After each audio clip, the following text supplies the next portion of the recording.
Olá pessoal, sejam bem-vindos de volta ao meu canal, sejam bem-vindos a mais um vídeo de True Crime e hoje eu trago-vos mais um episódio para a nossa série Solved e como estamos nesta altura do Natal e das festas, eu resolvi procurar por crimes que tenham acontecido nesta época do ano, no Natal, e eu acabei por encontrar um que é bastante triste e é o caso de uma família de 6 pessoas que foram assassinadas, brutalmente assassinadas, na noite de Natal.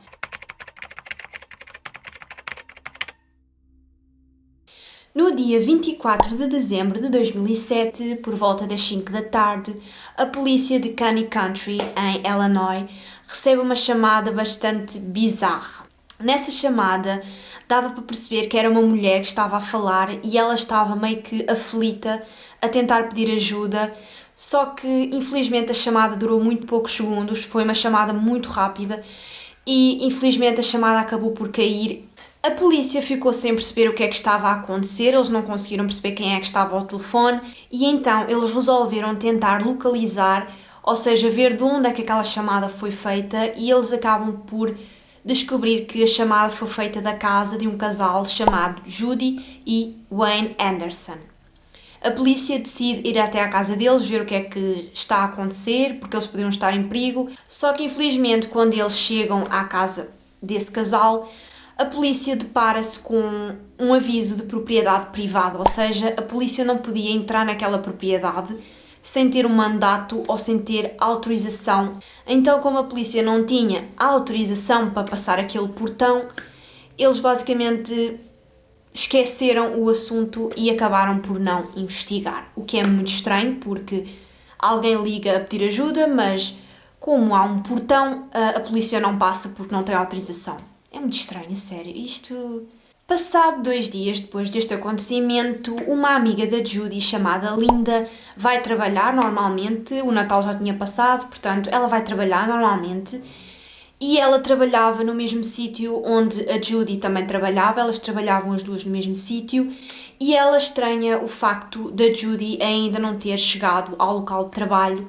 Só que ela acaba por não ligar muito porque a Judy podia simplesmente se ter atrasado, podia estar atrasada. Só que à medida que o tempo ia passando, a Linda começou a ficar preocupada porque já tinha passado muito tempo e então ela resolve ir até à casa da Judy, ver o que é que se passava, ver se ela estava bem, tentar saber o porquê dela estar tão atrasada. Ela disse que enquanto estava a conduzir, enquanto estava a ir até à casa da Judy, as lágrimas lhe correram pela cara porque ela teve um grande pressentimento de que alguma coisa grave tinha acontecido e que a última vez que ela tinha visto a Judy tinha sido no dia 23 de setembro e elas tinham dado um forte abraço porque provavelmente não se veriam mais antes do Natal, então elas tinham desejado um Feliz Natal uma à outra e essa tinha sido a última vez que ela tinha falado com a Judy e ela naquele momento estava a sentir que não era normal a Judy estar tão atrasada e ela teve um pressentimento de que algo grave tinha acontecido, então ela foi o caminho todo a chorar, basicamente. Quando a Linda chegou à casa da Judy, ela estranhou logo o facto da porta da frente da casa estar aberta. Isso não era normal. A Judy era uma pessoa que tinha muito cuidado com a segurança, ela trancava sempre as janelas e as portas, então o simples facto da porta não estar trancada já era de esperar que alguma coisa grave tivesse mesmo acontecido. A Linda chamou pela Judy, mas como ela não obteve qualquer resposta, ela resolveu entrar dentro da casa e chamou novamente pela Judy, mas novamente ela não obteve qualquer resposta e é aí que ela olha em frente e vê que está um corpo de um homem caído no chão. Ela resolve então ligar para a polícia e quando a polícia chega ao local, eles deparam-se com um enorme cenário de horror. Eles deparam-se com um cenário horrendo, mesmo horrendo. A polícia encontrou 2 corpos, um deles era do Scott Anderson, que era filho da Judy e do Wayne Anderson, e encontra também o corpo da esposa dele, Erica, e encontra também o corpo do filho deles, de 3 anos, o Nathan, e encontra ainda Olivia, de apenas 5 anos. Eles tinham sido todos baleados na cabeça e não havia sinais de luta na casa, ou seja, eles provavelmente foram todos surpreendidos e nem tiveram tempo de reagir. Mais tarde, a polícia acaba por encontrar mais 2 corpos que eram da Judy e do Ian Anderson, os donos da casa. A polícia tinha encontrado naquela casa 6 vítimas e não tinha qualquer suspeito, eles não tinham qualquer suspeito, e então a polícia começou por tentar perceber se o assassino ou os assassinos conheciam as vítimas ou se simplesmente eles tinham sido vítimas por acaso de algum serial killer. Ninguém conhecia inimigos da família, ninguém conhecia alguém que lhes pudesse querer fazer mal, porque eles eram todos boas pessoas, eles eram uma família unida, uma família que estava sempre disposta a ajudar os outros. Eles eram uma família bastante querida naquela cidade, naquele sítio onde eles viviam, então não eram conhecidos inimigos que lhes pudessem querer fazer mal de alguma forma. Algumas horas mais tarde, por volta das 11 da manhã, 2 pessoas chegam ao local do crime. Eles diziam que viviam naquela casa e queriam que os deixassem passar, queriam que a polícia lhes desse autorização. Essas 2 pessoas eram a Michelle Anderson, que era filha da Judy e do Ian Anderson, e o namorado dela, chamado Joseph McEnroy.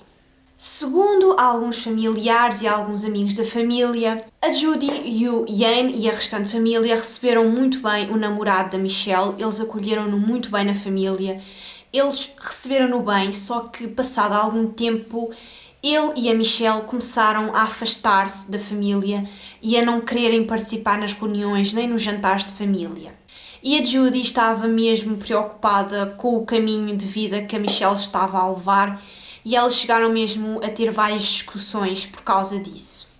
A grande questão que a polícia colocava era: se eles os dois viviam naquela casa, porque é que só apareceram 2 dias depois do crime e onde é que eles estiveram na noite do crime?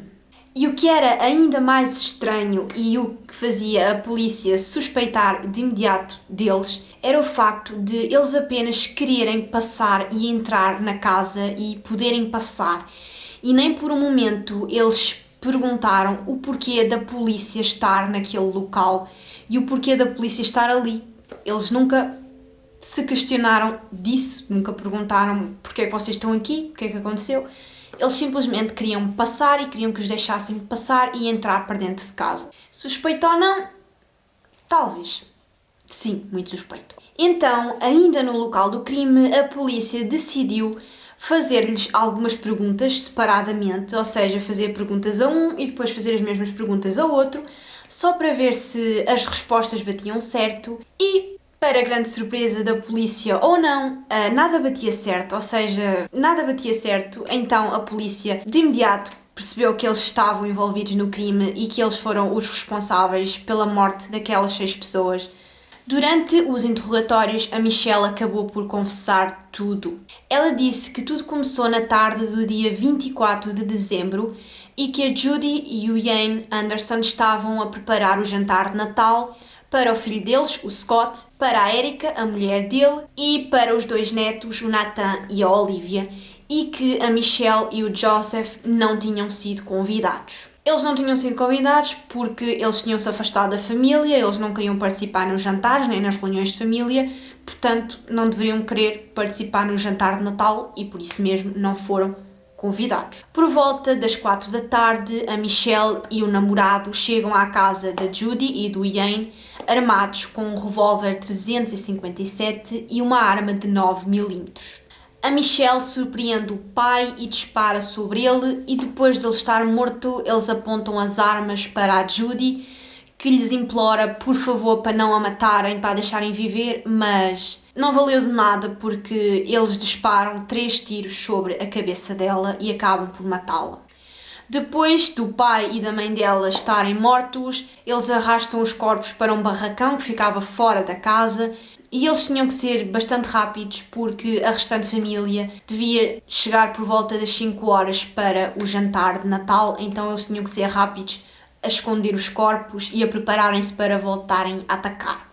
Por volta das 5 da tarde, quando eles chegam, eles entram em casa normalmente e a Michelle surpreende o irmão com vários tiros. Ela disparou inúmeros tiros sobre ele, tão rápido que ele com certeza nem sequer conseguiu perceber o que é que o tinha atingido e o que é que estava a acontecer. Ela disparou imensos tiros, mesmo muitos. Era como se ela tivesse raiva. Estão a ver? Raiva dele. Depois deles matarem o Scott, eles viram-se para a Erica, só que nesse momento, quando eles vão para disparar, a munição de uma das armas, não sei qual foi a arma, mas a munição de uma das armas acaba e então é nesse momento que a Erica corre para o telefone e faz essa tal chamada para a polícia para tentar pedir ajuda, só que o Joseph percebe que ela está a pedir ajuda, tira-lhe o telefone, puxa o telefone, joga o telefone ao chão e as pilhas do telefone acabam por sair e depois ele dispara sobre ela e acaba por matá-la. Depois dele matar a Erica, ele vira-se para as crianças e primeiro dispara sobre a Olivia, que era a filha mais velha. Ao ver aquilo tudo, o Nathan, que tinha apenas 3 anos, estava bastante assustado com isto tudo e ao ver que o Joseph tinha mandado o telefone para o chão e que as pilhas do telefone tinham saído, ele apanha as pilhas e dá-as ao Joseph, porque era uma criança, então ele apanhou as pilhas e deu-as ao Joseph. E quando ele faz isso, o Joseph olha para ele e simplesmente, sem dó nem piedade, dispara sobre o Nathan e mata-o. Mas a grande questão era porquê? Porquê é que a Michelle queria matar a família toda? Porquê é que ela matou a família toda? Porquê é que ela se queria vingar? Porquê é que ela fez aquilo? Basicamente, ela disse que estava furiosa por o Scott e a família dele terem sido convidados para o jantar de Natal e ela e o Joseph não terem sido convidados para o jantar de Natal. Mas isso é tão estúpido, a sério. Foram eles que se afastaram da família, foram eles que não queriam participar nas reuniões nem nos jantares de família. Então, porquê é que estavam tão surpreendidos e tão furiosos por não terem sido convidados? Depois deles terem confessado os crimes, eles foram presos e acusados de 6 homicídios. Durante o julgamento, o Joseph disse que fez aquilo porque foi manipulado pela Michelle para o fazer e ele disse que tinha que o fazer e sentiu que tinha que fazer aquilo e sentiu que tinha que ajudá-la a vingar-se, basicamente. Ele disse que fez aquilo porque foi bastante manipulado pela Michelle. Eles foram os dois condenados à prisão perpétua e passarão o resto da vida deles na prisão. É triste acontecerem crimes durante o ano inteiro, mas no Natal, especialmente, eu acho que é bastante triste porque ela matou 6 pessoas, ela e ele, a Michelle e o Joseph, mataram 6 pessoas inocentes que simplesmente iam celebrar o Natal, que eram pessoas boas. Ela matou 2 crianças inocentes que nem se chegaram a viver, que nem chegaram... Chocou-me bastante aquela parte do Nathan a agarrar as pilhas e a dar as pilhas ao Joseph. É mesmo a inocência de uma criança e ele não teve piedade nenhuma e ele não pode ser considerado uma pessoa, ele tem que ser considerado um monstro, porque só um monstro é que não tem piedade e faz uma coisa daquelas, a sério. Mas enfim, pessoal, foi este o caso, espero que tenham gostado. Deixem o vosso like, comentem aí em baixo o que é que vocês acharam. Subscrevam-se se ainda não fizeram, ativem o sininho das notificações para o YouTube vos notificar de toda a vez que eu colocar vídeos aqui no meu canal. E é isto, espero que tenham gostado e até ao próximo vídeo. Tchau! Ai, desculpem. E o namorado dela, Joseph... E o namorado dela, chamado eu não vou conseguir dizer isto. E o namorado dela chamado Joseph... E o namorado dela chamado Joseph... E o namorado... Joseph McEnroy.